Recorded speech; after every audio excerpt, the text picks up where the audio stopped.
اعوذ باللہ من الشیطان الرجیم بسم اللہ الرحمن الرحیم صلی اللہ علیہ وآلہ وسلم۔ آج کے بیان میں جن چیزوں کو آج موضوع بحث لایا جائے گا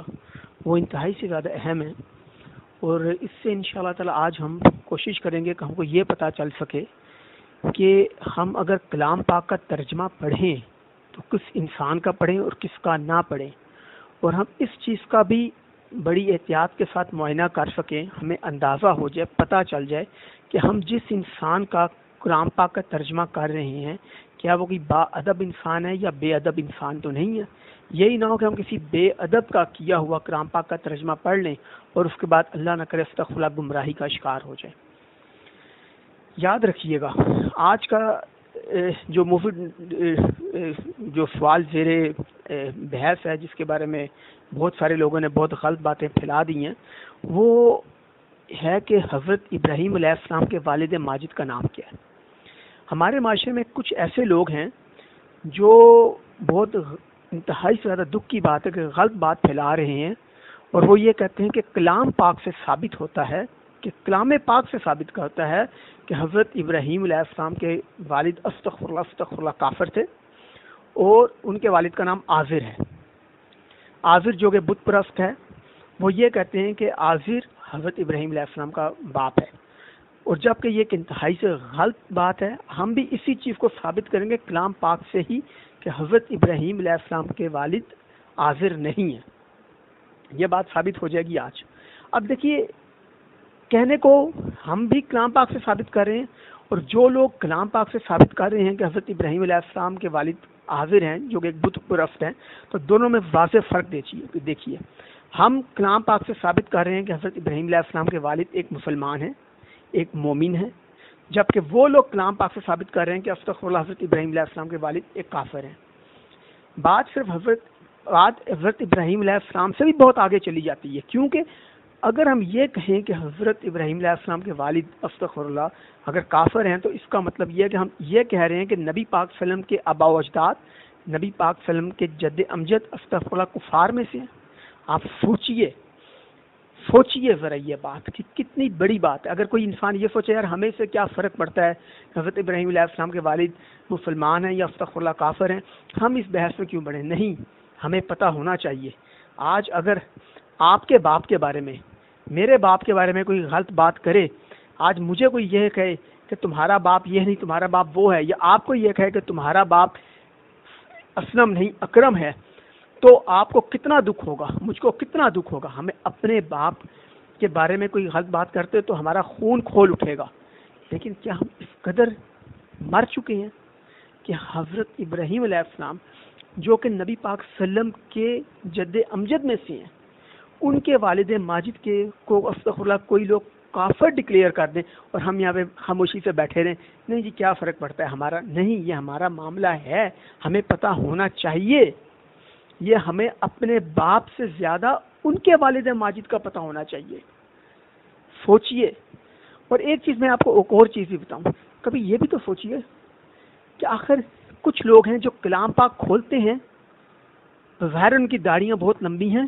شلواریں ٹخنوں سے اوپر ہیں، سروں کے اوپر دستار پہنی ہوئی ہے، ہاتھوں میں تسبیحاں لی ہوئی ہیں، لیکن وہ ثابت کیا کرنا چاہتے ہیں؟ وہ قرآن پاک کا مطالعہ کرتے ہیں، حدیث مبارکہ کا مطالعہ کرتے ہیں، اور اس کے بعد ثابت یہ کرتے ہیں کہ نبی پاک صلی اللہ علیہ وسلم کے جد امجد کفار ہیں، نبی پاک صلی اللہ علیہ وسلم کو علم غیب نہیں، نبی پاک صلی اللہ علیہ وسلم کے کمالات کا انکار کرتے ہیں کہ نبی پاک صلی اللہ علیہ وسلم کو یہ نہیں معلوم، استغفر اللہ وہ نہیں معلوم، مطلب کہ اور دوسرے اور کچھ لوگ ایسے ہیں کہ وہ جب کلام پاک کھولتے ہیں، حدیث مبارکہ کا مطالعہ کرتے ہیں، تو وہ اس میں سے ان آیات کو، ان احادیث مبارکہ کو ہائی لائٹ کرتے ہیں، انہیں بتاتے ہیں کہ دیکھو یہاں سے پتہ چلتا ہے ہمارے آقا علیہ السلام کی شان کیا ہے، اس آیت کو پڑھو، اس سے ہمارے آقا علیہ السلام کی شان کا پتہ چلا ہے، اس حدیث مبارکہ کو مطالعہ کرو، ہماری آقا علیہ السلام کی شان کا پتہ چلتا ہے۔ دوسرے لوگ اسی کلام پاک کو نبی پاک صلی اللہ علیہ وسلم کی شان استغفر اللہ ثم معاذ اللہ، نبی پاک صلی اللہ علیہ وسلم کی شان گھٹانے کی کوشش کر رہے ہیں کہ یہ پڑھ رہے ہیں، اور ایک لوگ نبی پاک صلی اللہ علیہ وسلم کی شان بڑھانے کی کوشش میں پڑھ رہے ہیں۔ ہم نے کیا بڑھانا ہے بھائی؟ جس محبوب کی رب تعالیٰ نے خود ہی شانیں بڑی بڑھا دی، ہم نے کیا بڑھانی ہے، لیکن کم سے کم کچھ تو حق ادا کرنے کی کوشش کرو۔ تو اس سے آپ اسی سے اندازہ کر لیں کہ کون صحیح ہے یا کون غلط ہے۔ اب جو آج کا ہمارا موضوع ہے اس کے بارے میں دیکھیے،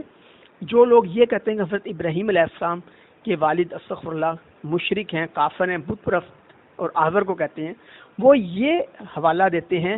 کہ کلام پاک میں آزر کا اور حضرت ابراہیم علیہ السلام کا تعلق لفظ ابی کے ساتھ جوڑا گیا ہے، اور وہ یہ کہتے ہیں کہ جی ابی کا مطلب ہے باپ۔ یہاں تک تو بات ٹھیک ہے، ابی کا مطلب باپ ضرور ہے، لیکن ابی جو ہم باپ کے زمرے میں کہتے ہیں ہماری زبان میں بھی اور عرب میں تو خاص کر باپ صرف والد حقیقی کو ہی نہیں کہا جاتا، باپ جو ان سے ہے وہ لوگ وہاں پر چچا، دادا، تایا، ماموں کسی بھی بڑے کے لیے ابی کا لفظ استعمال کرتے ہیں عرب میں تو خصوصاً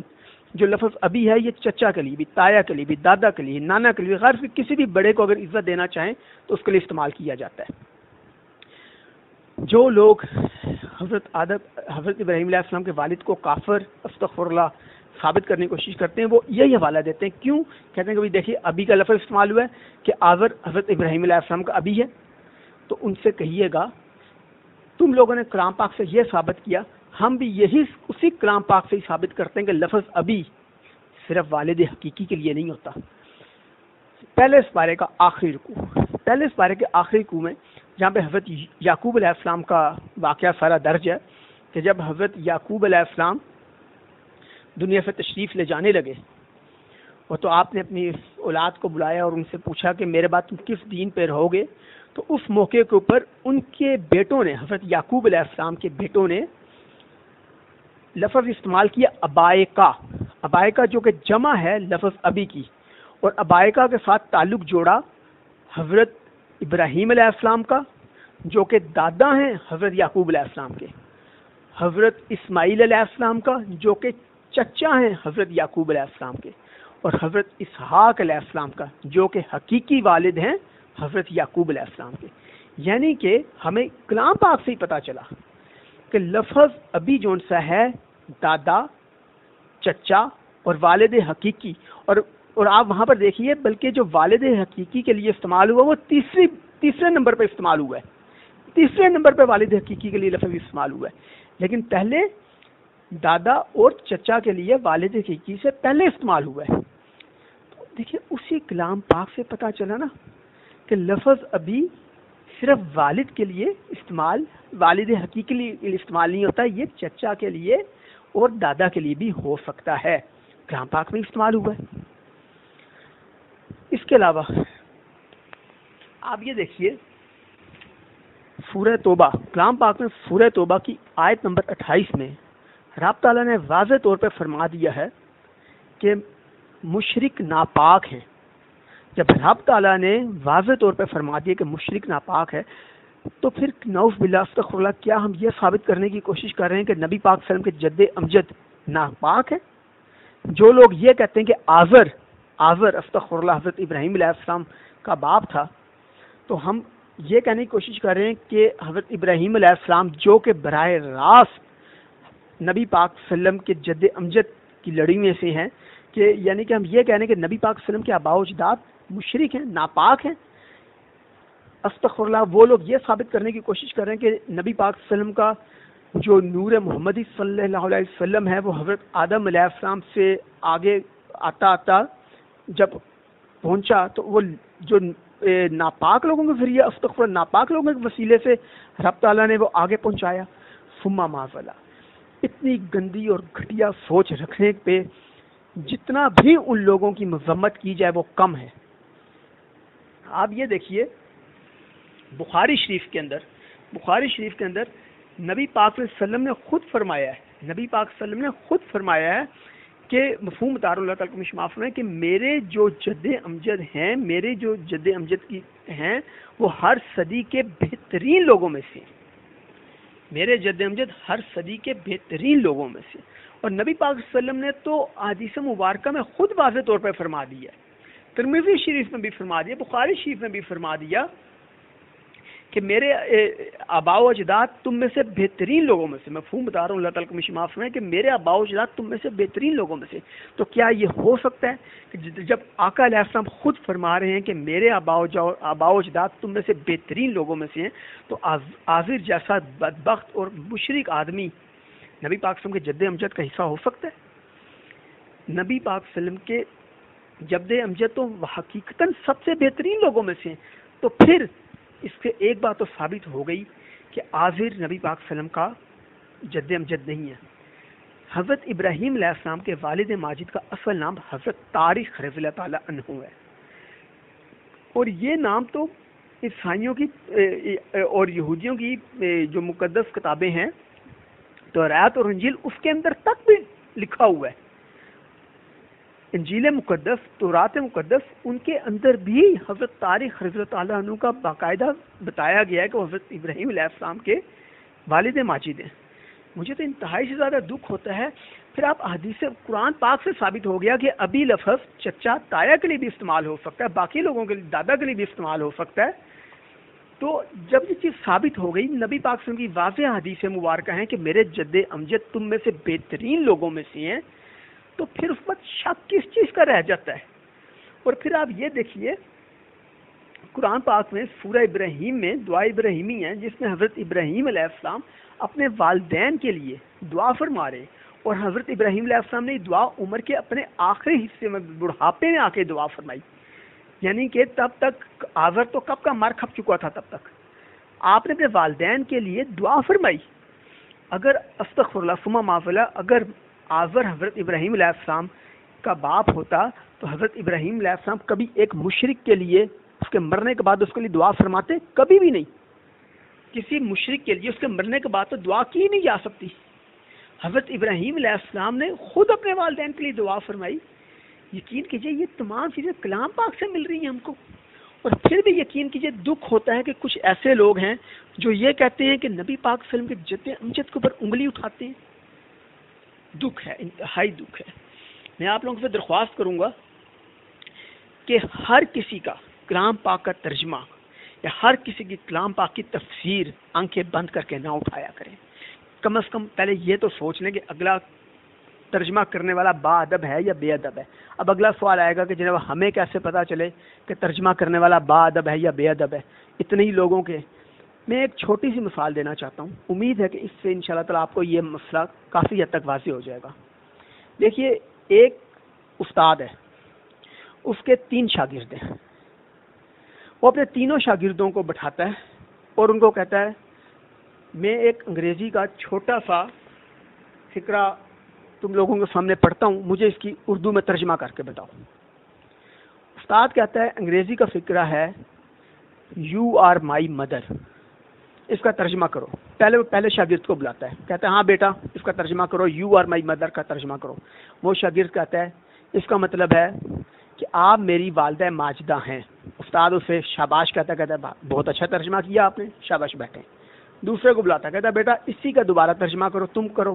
وہ کہتا ہے اس کا مطلب ہے آپ میری امی جان ہیں۔ استاد اس کو بھی شاباش دیتا ہے، کہتا ہے ہاں بیٹا تم نے بھی صحیح ترجمہ کیا۔ اب تیسرے لڑکے کو بلاتا ہے، اب تیسرا لڑکا آتا ہے اور وہ آ کے اس کا ترجمہ کرتا ہے، وہ کہتا ہے تو میری ماں ہے۔ اب انگریزی کا لفظ وہی ہے یو آر مائی مدر، ایک نے ترجمہ کیا آپ میری والدہ ماجد ہیں، ایک نے کہا آپ میری امی جان، اور تیسرے نے کیا تو میری ماں ہے۔ جب استاد نے تیسرے کا ترجمہ سنا تو اس نے فوراً کہا بیٹا بڑے دکھ کی بات ہے کہ تو اپنی ماں کا بہت بڑا گستاخ اور بے ادب ہے۔ اب دیکھیے ظاہراً استاد تینوں کے گھر نہیں گیا، لیکن اس نے ایک انگریزی کے چھوٹے سے جملے کے اردو ترجمے سے یہ نتیجہ اخذ کر لیا، وہ بات کی گہرائی میں پہنچ گیا کہ یہ انسان ماں کا با ادب ہے یا نہیں ہے۔ اگر ایک انسان انگریزی کے ایک چھوٹے سے فقرے سے یہ معلوم کر سکتا ہے، اخذ کر سکتا ہے کہ کس کے اندر کیا ہے، تو کیا جن لوگوں نے کلام پاک کے ترجمے کیے ہیں تو اس سے ہمیں نہیں پتہ چل سکتا کہ کون کیا ہے؟ جو لوگ کلام پاک کھول کے یہ ثابت کر رہے ہیں استغفر اللہ کہ نبی پاک صلی اللہ علیہ وسلم کے جد امجد کافر ہیں، استغفر اللہ مشرک ہیں، وہ ٹھیک ہیں؟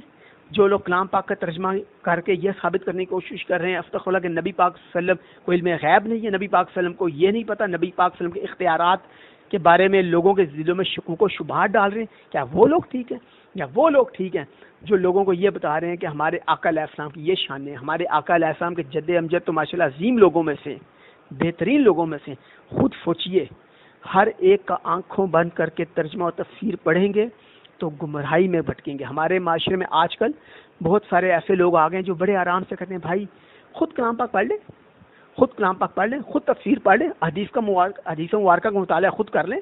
آپ کو سب پتہ چل جائے گا. اردو میں ترجمہ پڑھ لیں، انگریزی میں پڑھ لیں، آپ کو سب پتہ چل جائے گا. یہ مولویوں کے پیچھے کیوں پڑھتے ہیں؟ یہ آج کل ایک بڑی چیز عام ہوئی ہے، لوگوں کو بھٹکایا جا رہا ہے. جو لوگ یہ کہیں نا ان سے صرف ایک بات کو، انہوں کا یار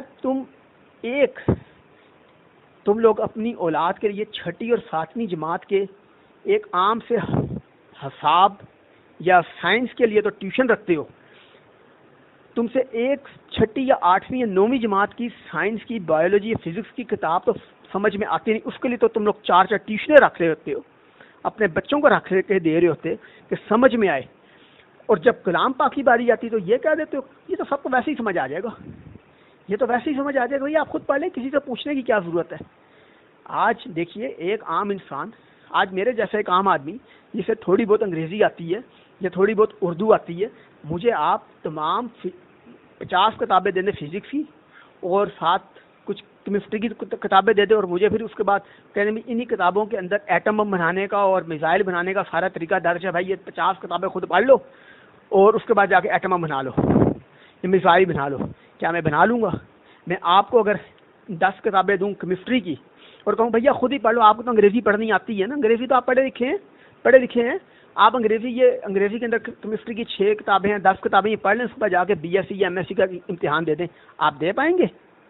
آپ پھر اس کے لیے نہیں ہمیں کسی ماہر اساتذہ کی ضرورت ہے.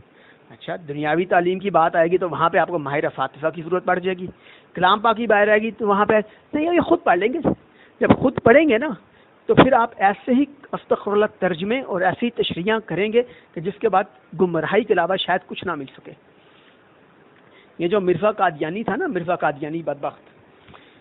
اس نے بھی جب جھوٹی نبوت کا دعویٰ کیا تھا نا تو اس جاہل اور خبیث انسان نے بھی کلام پاک کی آیات کا ہی سہارا لیا تھا. اس جاہل نے بھی اور کلام پاک کی آیات کا سہارا لیا، اور اس نے سورہ حج کی آیت نمبر 75 کا سہارا لیا، جس کا ترجمہ اس طرح ہے کہ اللہ تعالیٰ فرشتوں اور انسانوں میں سے ہی رسول پیغمبر چنتا رہے گا. اللہ تعالیٰ فرشتوں اور انسانوں میں سے ہی رسول پیغمبر چنتا رہے گا. اس نے اس کی لاجک یہ نکالی، تفسیر اس طرح نکالی کہ یعنی کہ اللہ تعالیٰ سے وہ رسول چنتا رہے گا تو یعنی کہ وہ نبوت کا سلسلہ بند ہی نہیں ہوا، تو یہ میں پھر آخری اپنے آپ کو استغفر اللہ ثم معاذ اللہ، اس خبیث نے اپنے آپ کو نبی ڈکلیئر کر دیا. اور جو بدبخت آنکھیں بند کر کے اس خبیث کے ترجمے پہ عمل کرتے رہے وہ بھی پھر گمراہ ہوئے، مرتد ہوئے اور جہنمی قرار ہوئے.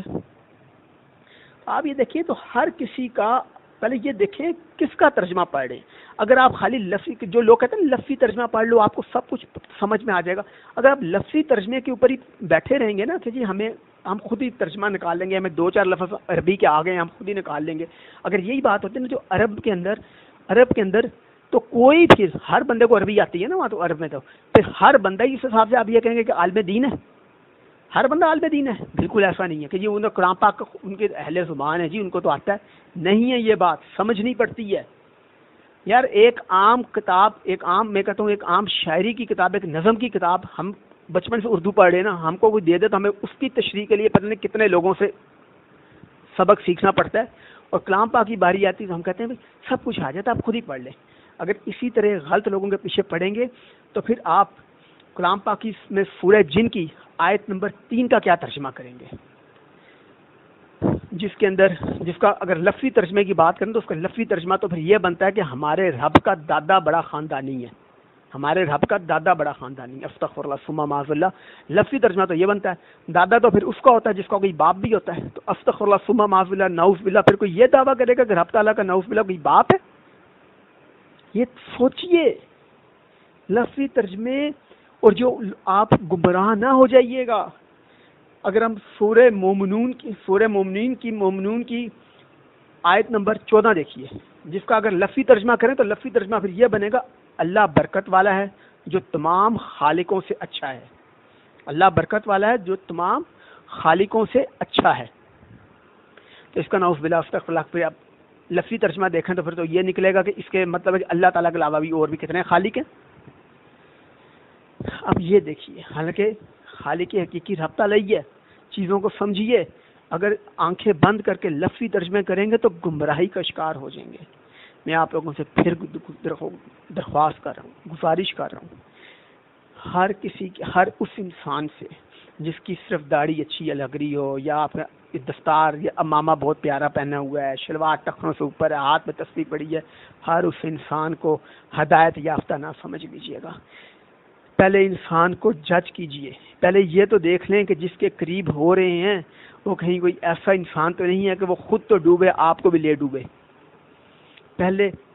دیکھیے صحیح انسان کی پہچان نشانی میں سے ایک یہ بھی ہے کہ جب آپ اس کی صحبت میں بیٹھیں تو آپ کا دل رب تعالیٰ اور رب تعالیٰ کے حبیب پاک صلی اللہ علیہ وسلم کی محبت سے سرشار ہو جائے، جسے دیکھ کر آپ کو رب یاد آئے، رب تعالیٰ کے حبیب پاک صلی اللہ علیہ وسلم کی محبت آپ کے دل کے اندر گھر کر جائے، جس کی صحبت آپ کو با ادب انسان بنا دے۔ یاد رکھیے گا، با ادب با نصیب، بے ادب بے نصیب۔ یہ چند بنیادی باتیں، ان کا خیال ضرور رکھا کریں۔ مارکیٹ میں بہت سارے لوگوں کے کلام پاک کے اردو میں تراجم موجود ہیں، بہت ساری تفاسیر موجود ہیں، تو بہت لوگوں نے بڑے اچھے آسان سہل اردو میں زبان میں ترجمے کیے ہوئے ہیں۔ میں آپ سے درخواست کروں گا کہ اگر آپ نے اردو زبان میں کوئی کلام پاک کے تراجم والا کلام پاک لینا ہے تو اس کے اندر آپ حضرت جناب احمد رضا رحمۃ اللہ علیہ کا کنز الایمان اس کا ترجمہ لیجئے، اور وہ انشاءاللہ تعالیٰ آپ کی بہت اچھے اور سہل طریقے کے ساتھ رہنمائی ہو جائے گی۔ میں یہ نہیں کہہ رہا کہ اس کے علاوہ بھی اچھے اور بھی تراجم ہیں، لیکن یہ مارکیٹ میں کنز الایمان حضرت احمد رضا رحمۃ اللہ علیہ کا جو ترجمہ ہے یہ مارکیٹ میں بآسانی دستیاب ہے۔ تو میں آپ لوگوں سے درخواست کروں گا آپ اسے پڑھیں، اس کا ترجمہ پڑھیں، انشاءاللہ تعالیٰ آپ کی کافی رہنمائی ہو جائے گی۔ تو امید ہے کہ آج یہ جو ہمارا موضوع تھا اس کے بارے میں کچھ گفتگو جو کرنے کی کوشش کی گئی، اس سے ہمارے ذہنوں کے کئی جو مطلب کہ ذہن میں ہماری مشکلات تھیں وہ انشاءاللہ تعالیٰ آج کچھ کلیئر ہو گئی ہوں گی۔ اللہ تعالیٰ ہم سب کے تمام گناہوں کو معاف فرمائیں۔ السلام علیکم ورحمۃ اللہ وبرکاتہ۔